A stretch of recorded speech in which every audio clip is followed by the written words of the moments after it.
Ready? Ready? Are y'all ready? Cause it's real talk. It's real talk. Tabby, Tassie.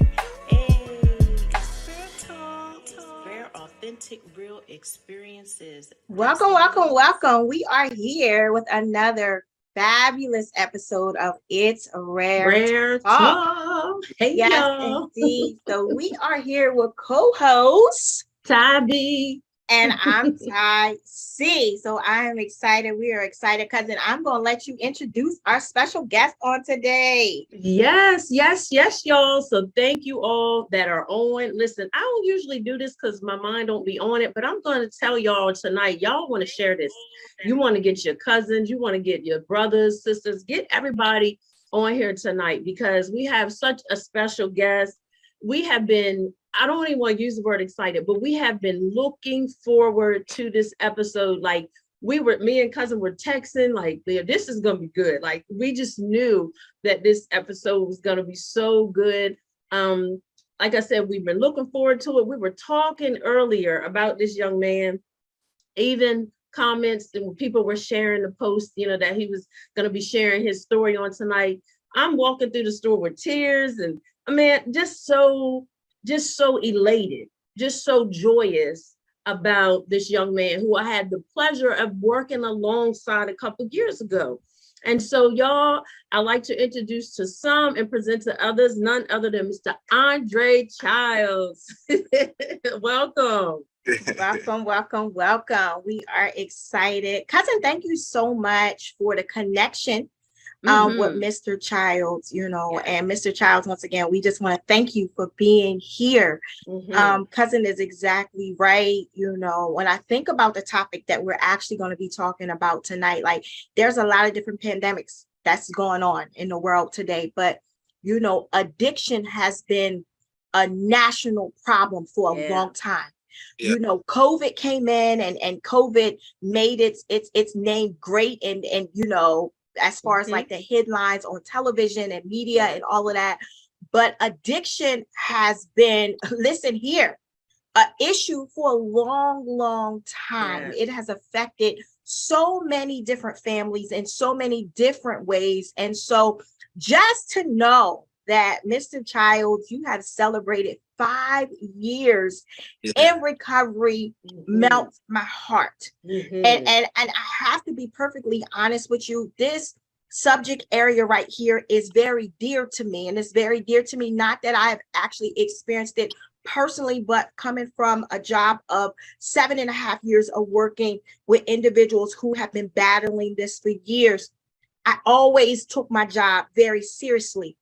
Right. And so to be able to talk about this matter tonight on It's Rare Talk, listen here, I am elated. I am excited. I am excited to hear your story. I love what God is doing in your life right now, right? And so, cousin, I know that, you have this thing where you talk about, we see a person's now, right? But every now has a then. And so Mr. Childs is here with us today to take us back to his then. And so I'm excited for his transparency. I'm excited for the support that he has had along the way. Andre, that's absolutely amazing. But once again, I'm excited that he made it out, cousin. And I'm glad that you two have an awesome connection. Yes. And once again, just excited to have him on the show. Yes. So welcome, Mr. Childs. Thank you. So we're going to ask that you would take us back to wherever, if you want to do the childhood or teens. Tell us how you were as a kid, if you were quiet, rambunctious, whatever. Give us a little background. Yeah, as a child, I very athletic, played sports, basketball, football, ran track, and wasn't quiet. I definitely talked a lot. But like I was thinking about it, back from 8 to 14, I was like my life was very good, playing sports, getting good grades, going to school, just doing everything I was supposed to do. And I felt like when I got to, even through high school, you know, 9th, 10th grade, 11th grade, I was real little. So like I just kind of stayed to myself a lot. Yeah. Played sports, stayed to myself because my sister, you know, she graduated in 2004, went to Hampton University, was always making honor roll, dean's list. Like, so I felt like, man, I have to stay on top of myself because like, you know, she out here like doing her thing, and things didn't end up that way. And sometimes I sit back and I ask myself, you know, maybe I didn't feel like I was good enough. You know what I'm saying? And that's maybe what transpired to send me in the wrong direction. So, you know, my childhood as a young child, everything was fine. My teenage years is when things started to take a turn. Okay. So how about senior year? Did you graduate or I graduated high school, you know, played varsity football, running back, defensive back, played basketball, and I even went to a JUCO college in Oklahoma for 2 years. And I feel like that is when I realized that maybe I might have an addiction problem. I didn't know nothing about addiction, narcotics, Alcoholics Anonymous, but I was in school and I was out like partying. You know what teenagers do, young kids do. You go to college, you party, you get up, you go to class. Well, the difference was I was partying and everybody else was getting up and going to class and I wasn't. Okay. I'm saying, so after being out there for a year and a half, I came back home to Claymont, Delaware, and that was in 2011. And that's really when I had like dibble and dabble, you know, smoking, drinking, doing some pills here and there. But when I came back from college is when my addiction really took off. Yeah. So it went to a whole nother level. Was it because you just had idle time? Do you feel like, so you didn't finish? You went to JUCO for a year and a half, but you didn't finish. You came back. So when you got back, did you feel like, man, what do I do now? Like, what do you think your mindset was at to cause, like you said, the dibbling and dabbling to go haywire, out of control? You know, a lot of the people I graduated with and family members, everybody went to college, graduated, you know, got a degree, or if not got a degree, like had a career. And I felt like I came back to my hometown and I just was in the mindset as like, what's next? Yeah. And a lot of the people that I hung around were, you know, they would have a job, but they also was, you know, in the streets selling drugs and getting high. And, you know, they say, you are who you hang around. If you hang around 9 people that's doing drugs and selling drugs, and you the 10th person, it's probably what you're going to end up doing. And that's just where it started. I would work here and there, but a lot of my homeboys from back home, man, like they got high. And I feel like me, I take things to the extreme. You know what I'm saying? Once I started, it was all she wrote. And like I said, when we get to like now, you know, because you know, once you get into a program, Narcotics Anonymous, you start to do like step work and like answer about yourself. Because back then I didn't know my reason of why I chose to pick up drugs. You know, I also didn't know I was a drug addict. So if I knew now what I knew back then, I mean, I don't know if I would have, but I'm grateful that I went through what I went through because it made me who I am today. Absolutely. I love that. You just said a lot. Right there in what you just said. Like, you said, I didn't know I was an addict. Because a lot of times when we in the midst of something, it's a couple of things: denial, or not just wanting to associate ourselves with something that has such a strong, you know what I mean, look to it, you know. But you said, I didn't realize I was an addict, you know. So let me ask you a question. If you don't mind sharing, what was your gateway drug? What was that first drug that led? Because you said, listen, I take things to the extreme, right? And I've heard a lot of people saying that from working in this field, you know, with other individuals. I've heard that, you know. So what was that first drug that took you into that place of, my God? Yeah. All right. So the first drug I ever did, right? Marijuana, smoking weed, drinking. But I would do, Xanax or perks here and there. But the first time I did opiates, like I sniffed a bag of dope, it gave me a whole different feeling. And I feel like from the first time I touched that drug is when I said to myself, like, this can get dangerous very quick. But in my mind, right, I'm telling myself that like I'm not like these addicts that walk around here and can't work and don't have no money and don't care about how they dress. I was telling myself like that's not me. So if I want to do this, I'll be able to do this and live a normal life. It didn't work out that way. Yeah. I was going to ask you exactly what we think so much alike, but on to the next question. So were you able to keep it from your family, or when did they find out? So for a while, I hid it from my family, but like my mom is, I'm a mama's boy. That's my dog, that's my rider, that's my my best friend. And I would come in the house some nights and she would see me and she would ask me like, what's wrong with you? I'm just tired. And but my drug use progressed from sniffing dope to like using needles. I shared about this on my anniversary. One specific time, man, I had left some needles in my closet. And my mom, she knew something was going on with me. She knows me. I walk in the house, eyes bloodshot, or my pupils all pinned. She knows something's going on. And she looked through my closet and she found a pack of needles. And she said to me, "We got to figure something out." Because my mom, she's like, "I'm not going to let you die in these streets from using drugs." And it got to a point though that like even when my mom knew and my dad knew and my sister knew, like it didn't matter because now I'm all in. You know what I'm saying? No matter who knows, no matter what people think, I don't care about keeping a job. I don't care what my family thinks. Like I'm in the midst of active addiction. Like I'm all in. Yeah. So it doesn't matter to me. Family events, going to birthday parties, Thanksgiving, Christmas. I'm going in there high at the table, nodding out, falling asleep, and just not caring. So let's talk about that right there, cousin. I want to, because I feel like a lot of times, and after having conversations with different parents of individuals who are active in addiction or struggling with addiction, sometimes if you have never walked that pathway, you don't know what to expect. You don't know what to think. You know what I mean? All you know is that you see your loved one in a situation that's not good, right? Yeah. And so I heard him say, listen, at that point in my life, all I cared about was my addiction, right? And it's because that disease takes over, right?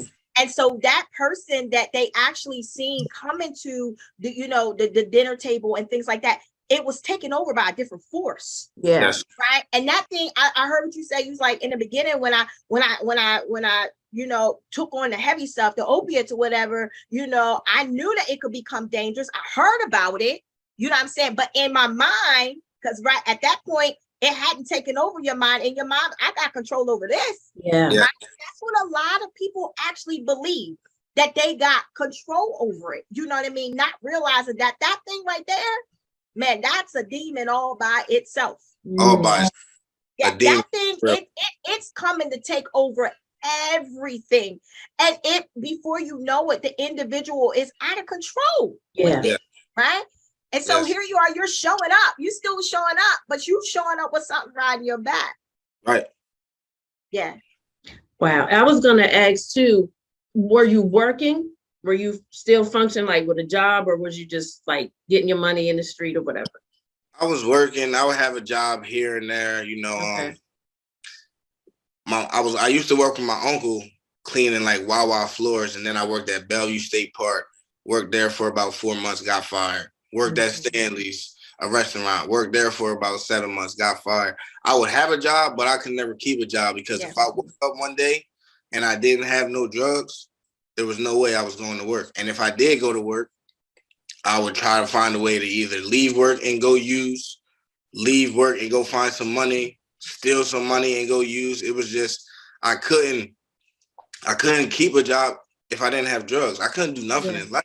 But like she was saying, it was really a demon that took over my body.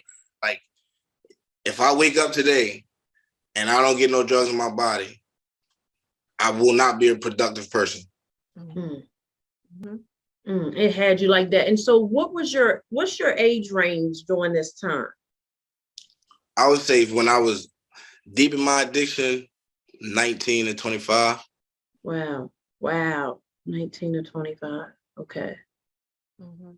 Okay. And so during that time, did you ever seek out like try to get any help that, I know your mom was on you and your family, but did you ever go into a facility at that time? Did you ever try, how, because sometimes somebody would try something for 30 days and that didn't happen. So did you try anything? I went to a treatment in Pennsylvania in 2014. I went 2 different times. The first time I went, I completed. I stayed there for 18 days. But at this point, I really was just going because I was trying to make my mom happy. Mm-hmm. You know what I'm saying? And I knew in my mind that like I was on like a little vacation. The day I left that rehab, I used. Mhm. And my mom is one of them type of ladies where like, okay, I'm a grown man. She telling me when I can and can't leave the house. And in my mind, I'm like, I'm not. When it comes to getting what I want, I'm going to do what I want. And she would try to keep tabs on me and try to get me jobs to work with people she was close to. But at the end of the day, the only way I was going to stop using is when I was ready. So I went to that treatment for 18 days, completed and used. I went back to that same treatment in 2015, and I was there for 3 days, and I left. And I got high as soon as I got in the car with the person that picked me up. Before we get deep into the interview, I need to shout out your mother. Yes, Mom. Right? I've never met your mom in person, never had a conversation with your mom, but I need to shout her out, right? And is your mom Miss Wanda? Yes. The reason why I want to say that is because like I told you prior, I was reading the comments on our Facebook page, and I can tell that your mom loves you. 100%. I can tell that your mom is one of your biggest cheerleaders. And from a mom to a mom, I get it. Yeah. Right? All she wanted to do was protect her seed. That's it. Right? And she was riding with you. I want to tell you something. Consider yourself blessed, because I've seen a lot of individuals whose support system fell off because they couldn't handle the fact that their child was in active addiction. Mm-hmm. And so for your mom to continue to ride that thing out with you to the point to where you are now, listen, Miss Wanda, shout out to you. Shout out to you. And so I just wanted to stop and say that and give her flowers. Wow. She's here. I'll add to that, because working with Andre, I know he loves his mom. He loves his mom. He's very family oriented. Yeah. And so I just wanted to highlight that we know mom did her part, we know this was not her fault or her doing. This was choices that you made, Absolutely. When you strong-willed and you have this mindset, I'm going to do what I want to do. That's, what I'm saying? Because even us, I guess we could call ourselves mama bears, because our kids are grown. My youngest is 16, but I'm still like that. Andre, me and Tonette, our boys they're knocking on 30, but we still like, where you, you know what I mean? Where you at? Because it's a different world, you know what I mean? Yeah. And I commend your mom for that. I'm not losing my son, because that's our mindsets with our boys, you know what I mean? So yeah, that's a lot with that. Yes. A lot with that. But I like what he said, cousin, not to cut you off. No, he said, first of all, he respected his mom enough to try to go, for the simple fact because he knew that would please her. Yeah. But to all of our viewers and individuals who are active in addiction right now, because cousin, we here to throw a line of hope. Oh yeah. Right, Andre, that you are part of the line of hope for individuals who still are part of your then. See, you've crossed over, but it's still some individuals that's still fighting in that place that we're talking about where you used to be. And so what you are doing now is you are physical hope for people to show that I've been there, done that, understand it all, right? But I also know that there is a way out, right? And so, cousin, I like when he said, I went there, because I knew it would make my mom happy, but I didn't go there because I wanted to go. That's right. Right. That's right. So we know that makes a difference in the treatment. That makes a difference in the recovery process. If that's not from your heart, right? If that's not something that you want to do personally, listen here, it doesn't give you that result that you're looking for. Not at all. Not at all. So we want to move forward. We want you to get us to your lowest, like that. I couldn't believe I got here. What was your lowest? I would say I went to Warwick in 2015. So in 2015 was when I'm talking about walking around. I haven't had a haircut for like 7 or 8 months. Track marks all on my arms, on my leg. I'm probably weighing in at like 105 pounds. And at a point in my life where like I didn't want to work, I'm 24, ready to turn 25.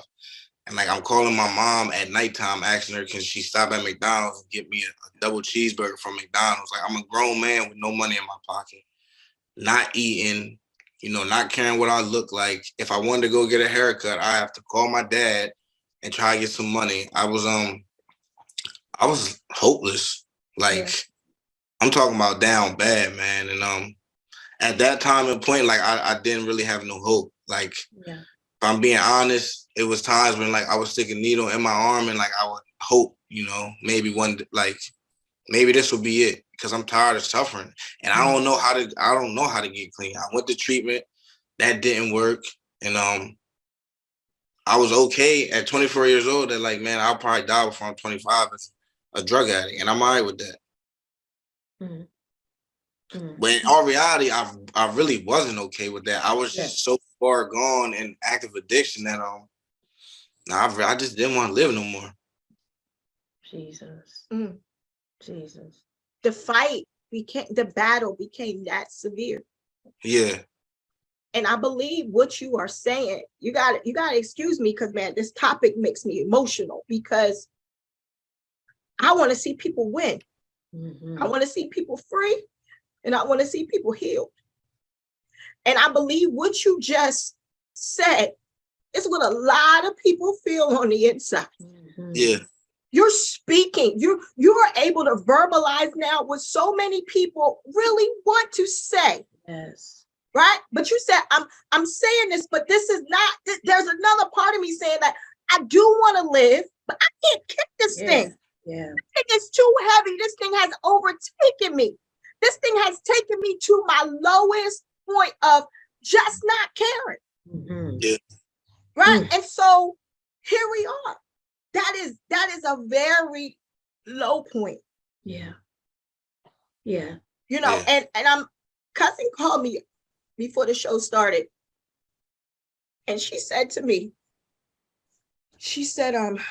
I'm going to wear a shirt that speaks something inspirational, because when I think of this young man, that's what I think about. And I said to her, there's a call on his life. Yes. And we're talking about right now where you were at your lowest point. We come to encourage somebody on the day. That's good. You said I was at my lowest point where you say I'm done. Right? Cousin's shirt says, long story short. God saved my life. God saved my life. Yeah. I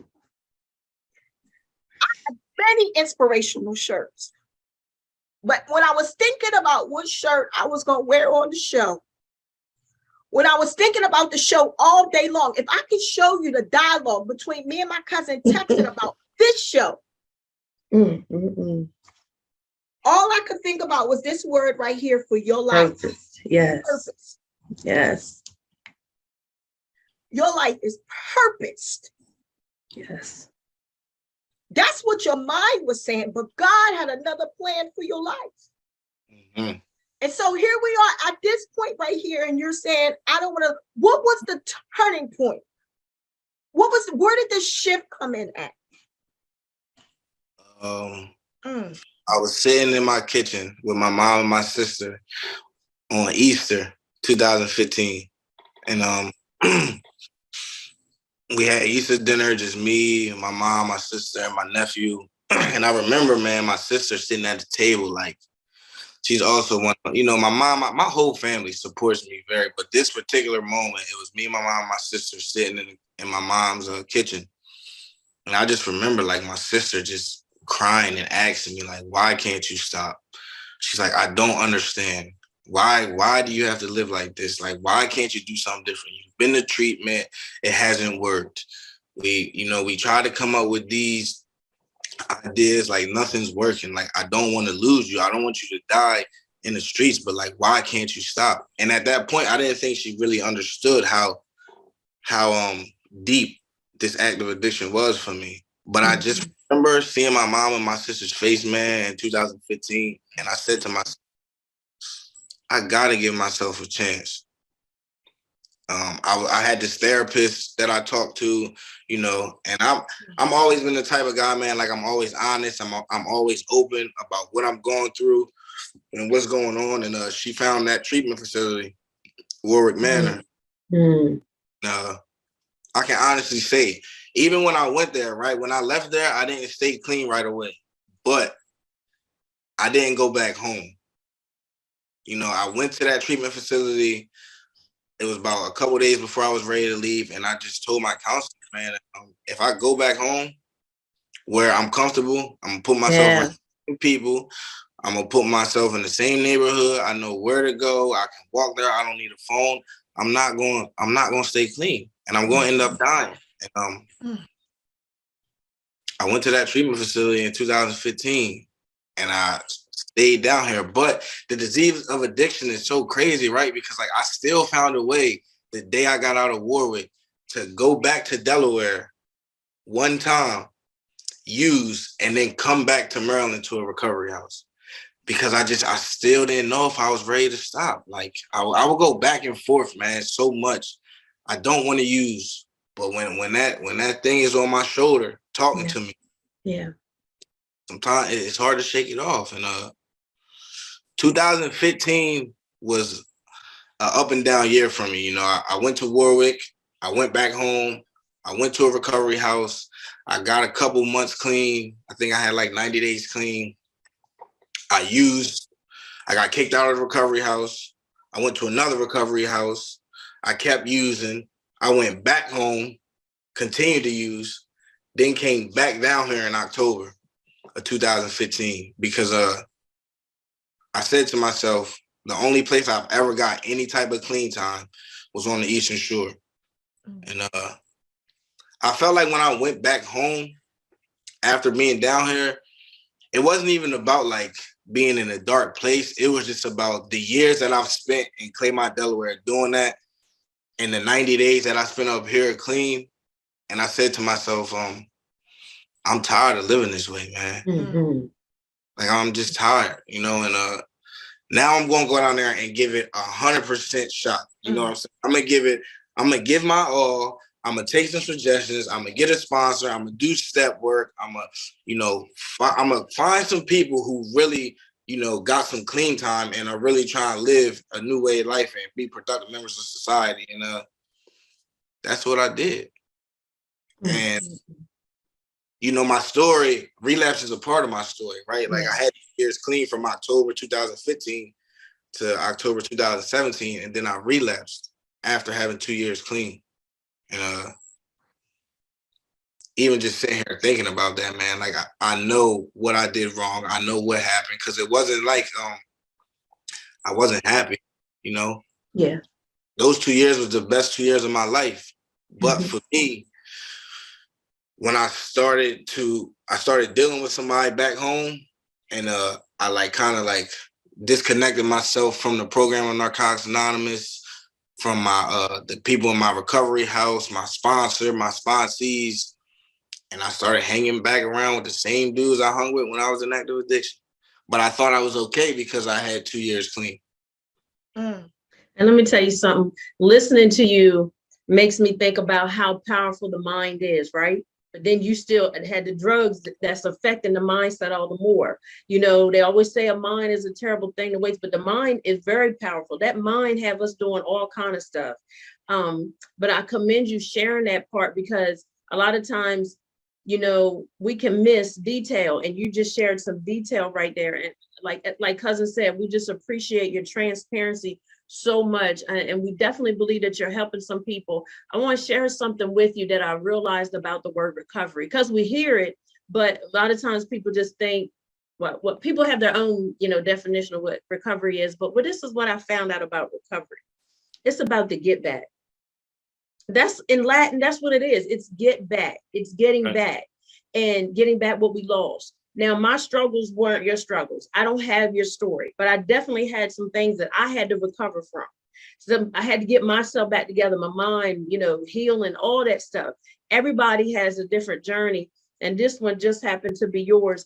But I think about how, you know, you persevered, you know, even when you didn't know what that was going to look like, you know, and you could have just quit and gave in. But, and as cousin said earlier, God had a plan. Even when you thought that needle, one of them last needles was going to be it, God said, not so. See, when he has a plan, it doesn't even matter what the enemy does. It won't work. It'll form.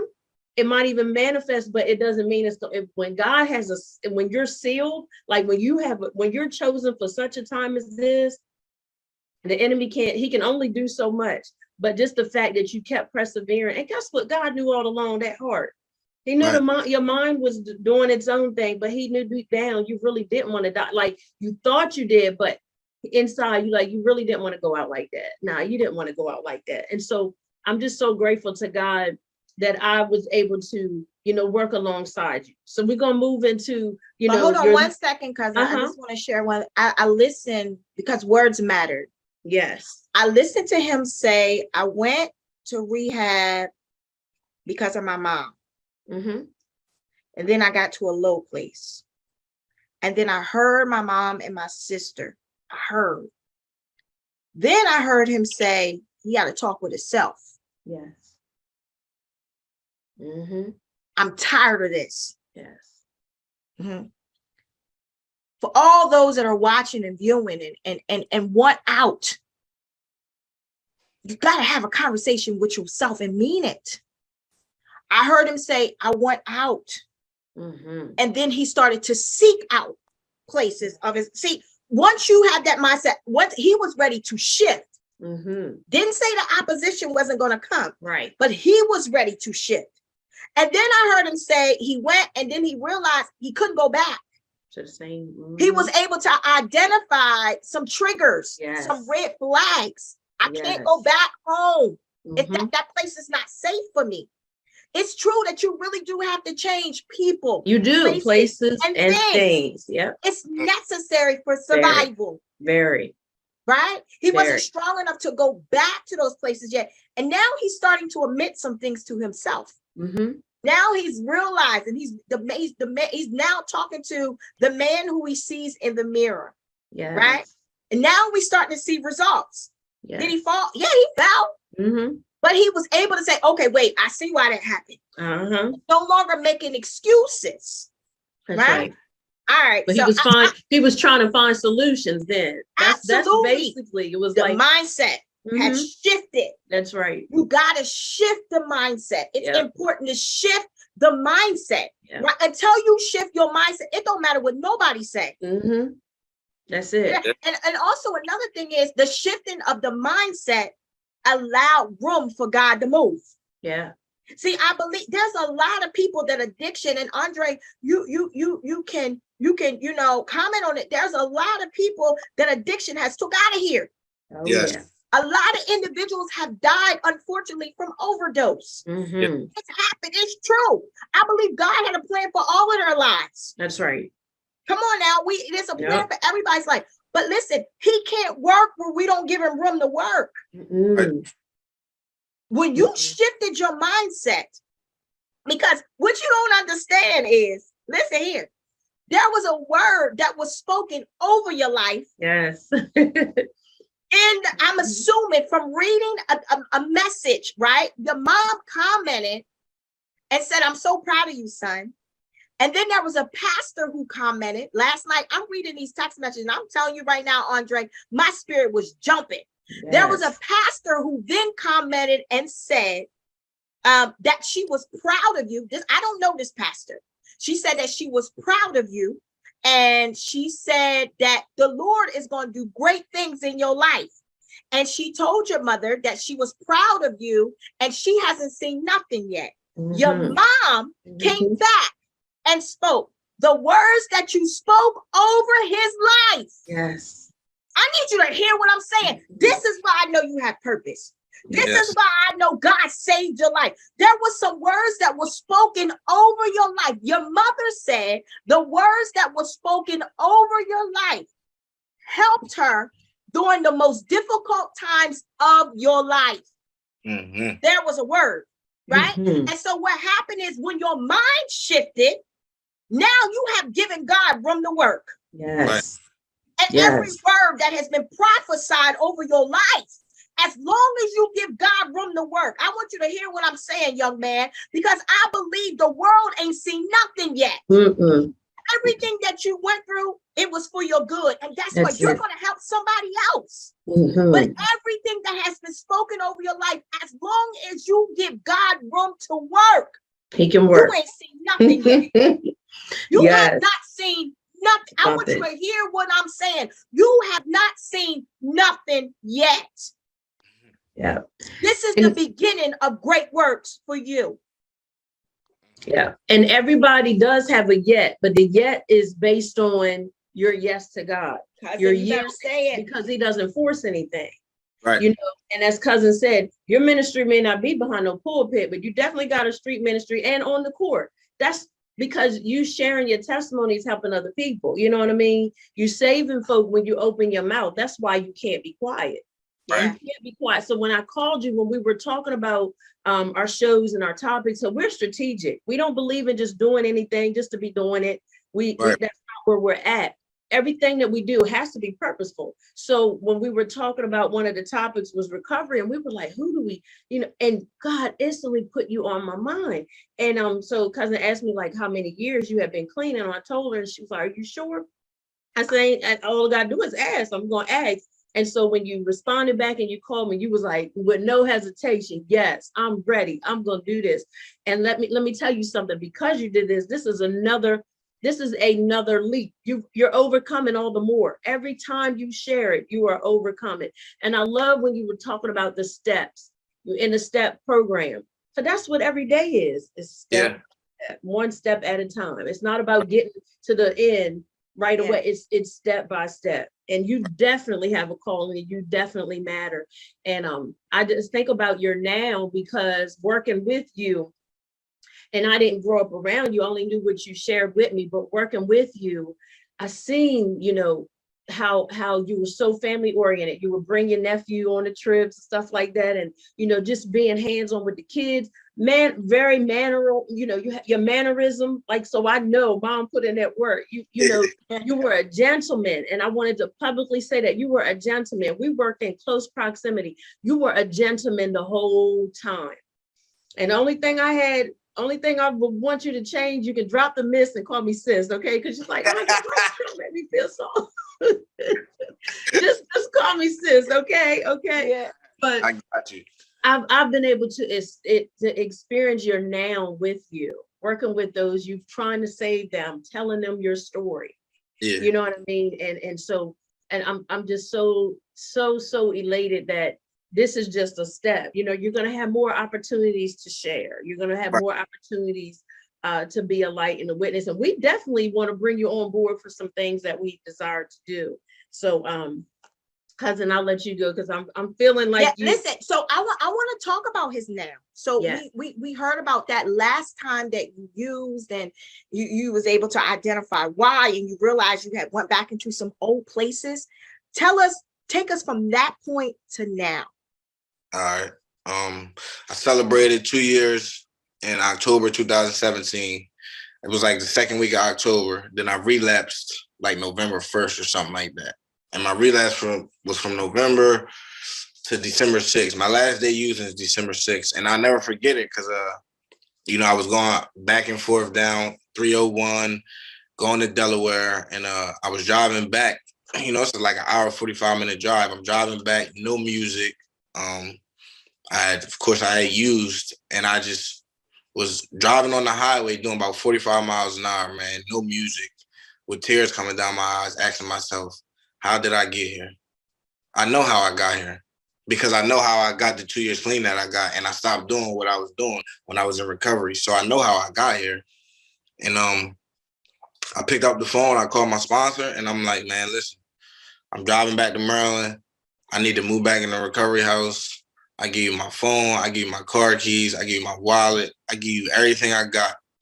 And I mean, I don't want to do this no more. Like I'm ready to get back to being happy, you know, and loving myself again. And that's what I did. December 7th, I moved into recovery house. That was in 2017. I've been clean ever since. And I came back with the same intentions, man, of like going to meetings, going to IOP, getting a sponsor, doing step work, reading literature, reaching out. You know, I already had a network because I had some clean time before, and just taking it one day at a time, you know. And over the years, over the last 5 years, man, as y'all know, you know, I had a son who, man, on my worst days, clean, man, like, you know, because life is not always easy. You know what I'm saying? Just because I got clean does not mean that every day is going to be great. And that doesn't mean that I'm not going to think about using. You know, I used to ask myself, like, man, with the clean time that I got, like, if I share about I want to get high, like, are people going to judge me? But at the end of the day, like, I'm a drug addict. I'm just in recovery. Yeah. I got 5 years clean, so the thoughts still won't come, but thoughts aren't facts. You know what I'm saying? Like, I can think about using, I just don't got to act on it. And if I go into a meeting and I share about it, usually the thought goes away. And as long as I don't obsess about the thought, you know, think about it for a couple minutes. All right, come on, man. Like, we're not going back to that, you know, and keep it moving. But even on my worst days, man, like that little boy that's in the living room with my girlfriend right now, you talking about motivation. Of course, like, I did this for myself, right? Like, when I came in here this last time, I'm like, I'm not doing it for my mom. I'm not doing it for my friends. I'm not doing it for nobody but me. You know, I want to be clean. But today, like, it's not just about me. You know what I'm saying? Because like, I got to show up as a father, you know, as a friend, as a brother, as an employer, but most importantly, like, for him. Because y'all know, man, a lot of kids grow up without fathers. Yeah. And one thing that I'm not going to let happen is Baby Dre grow up without his dad, or Baby Dre see his dad in active addiction, because he don't know that guy that was in active addiction, sticking needles and smoking crack. He's never seen that guy. And he don't have to. No, he doesn't. That's good stuff. Doesn't have to. And I honestly believe, man, that like where I'm at today in my life, like, as long as I continue to do the things I need to do, he's never going to see that person. Wow. I love that. I love that.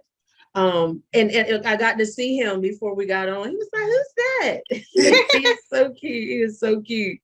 So let's share a little bit more about your support system, because we one of the things we were talking about earlier is a beautiful thing to have it. Everybody doesn't have it. And, you know, we wind it down, you know, to the end of the show, this interview, but to have that, as Cousin was saying, everybody doesn't have that. How does that make you feel? How does that make you feel? Makes me just feel loved, you know, and it also reminds me that, like, the things that my mind was telling me when I was in active addiction wasn't true. You know, that was just me being caught up in the grips, because I could easily say, like, oh, my family don't care about me. My family doesn't love me, so I'm gonna go get high. Like, nah, that wasn't the case, because as you can see, like, my family shows up. I got NA family that's not intermediate family, but I mean, they show up on a daily basis. When I celebrated 5 years clean, man, my family it was like 30 of them that came down here to drive 2 hours to Cambridge, Maryland, to sit in the church and listen to me share my story.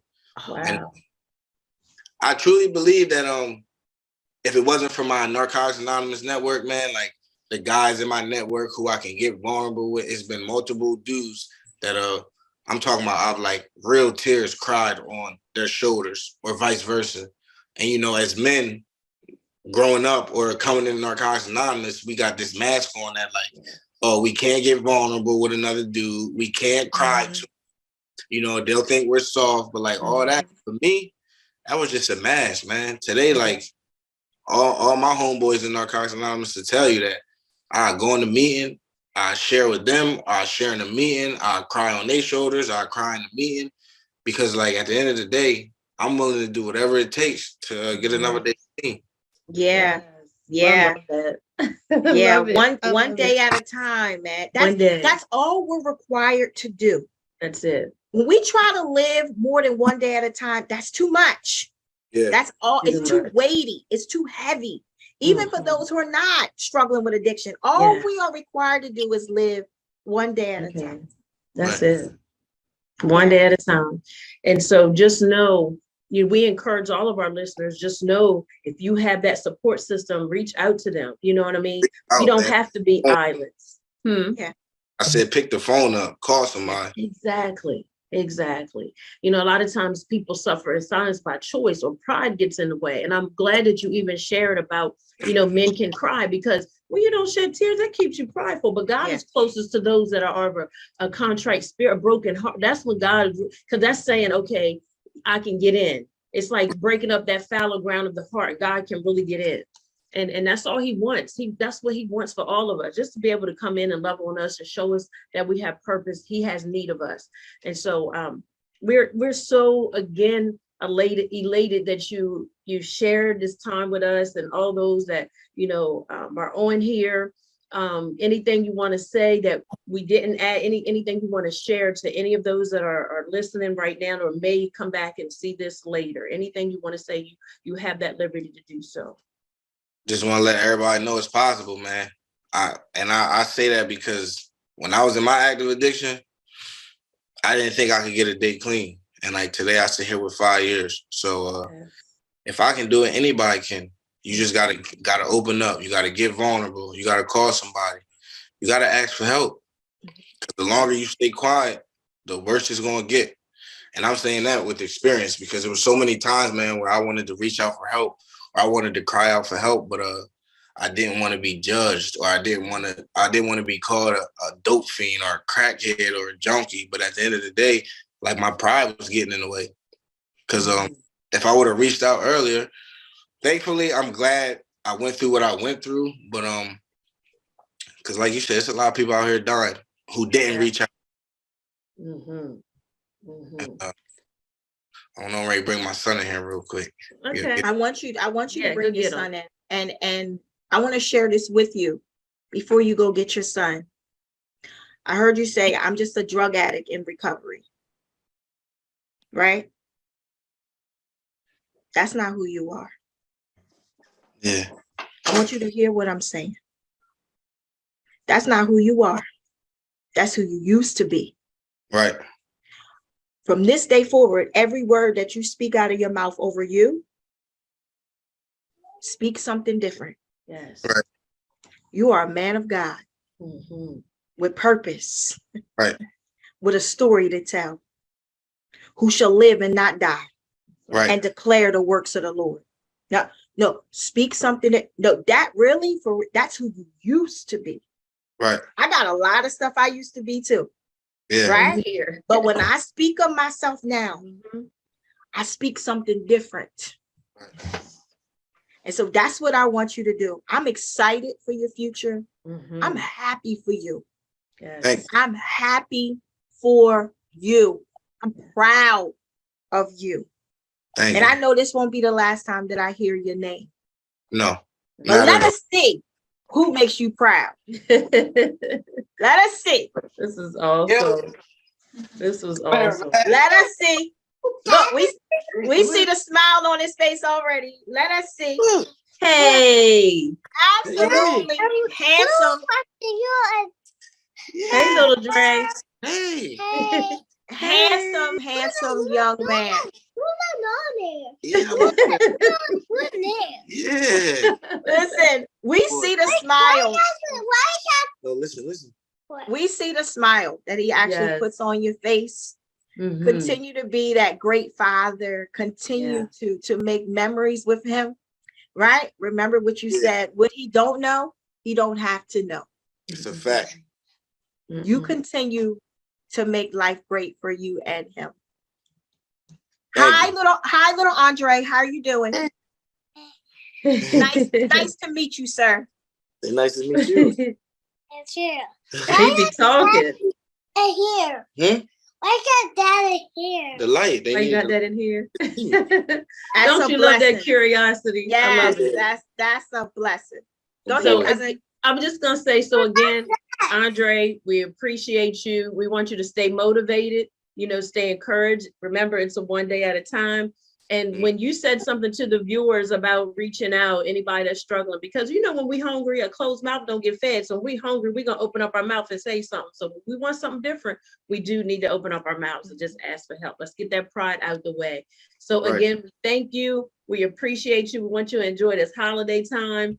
Love on your family. Tell your mom we said hello, because next year, Lord willing, when we host our live recording, we want you in the place. We want you to bring Absolutely. your family. We're Okay. gonna have some things for you, so we will give you details. But reach out if you ever need us. We appreciate you so much. Absolutely. Until next time, y'all. It's Rare Talk. Hit us up at itsraretalk@gmail.com. Follow us, share. Y'all share this. This was so good. This was so good. Until next time. I truly appreciate y'all. Absolutely. Listen here. Keep doing it, man. I got you. Keep doing it. Keep doing that. Proud of you. Until next time, it's Rare Talk, y'all, where everything is rare, authentic, real experiences. We are so grateful for the interview with Andre Childs. Until next time. That's what it is, y'all. Be blessed. All right. Ready? Are y'all ready? Cause it's Rare Talk. It's Rare Talk. Tabby, Tassie. Hey, it's Rare Talk. Rare, authentic, real experiences. That's what it